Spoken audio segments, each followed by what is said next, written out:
Cagayan de Oro City Roads and Traffic Administration kon RTA plano nga ipasubasta ang gatusan ka mga impounded nga motorsiklo ug sakyanan tungod na puno na ang ilang impounding area. Ano yan dugang detalye? Gipatong-patong nga mga motorsiklo, tricycad ug mga food cart ug gani gipangkatayan na og sagbot nga mga sakyanan. Ingon ani ang sitwasyon sa impounding area sa Roads and Traffic Administration kon RTA sa City Engineers Compound sa Barangay Kauswagan sa Cagayan de Oro City. Puno na ug halos walay lugar. Busag gilaraw karon sa kadagkuan sa RTA nga ipasubasta na ang mga motor ug mga sakyanan nga na-impound sa mga pasilidad sa dugay na nga panahon. Sumala ni James Andrade, ang spokesperson sa RTA, nga sobra sa kalibo ka mga sakyanan ang kasamtangang anaa karon sa duha ka mga impounding area sa syudad.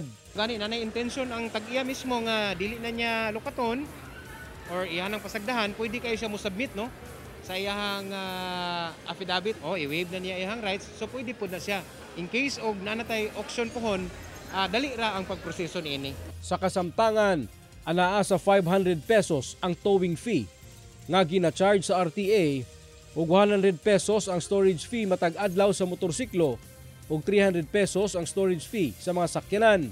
Lakip sab sa ilang ginatun-an ang pagbalik sa amnesty program sa syudad diin mamahimong malukat ang mga motor o sakyanan sa kantidad nga 3,000 pesos bisan pa man sa kadugayon sa pagka-impound niini apan magkinahanglan pa kini og ordinansa sa City Council. Open gud kayo ang buhatan sa RTA dinhi sa may Kauswagan area sa pag-cater no sa atong mga kaigsunan nga mga motorista nga or mga panag-iya no, kapanag-iya og mga motor vehicle nga kaniadto pa na impound.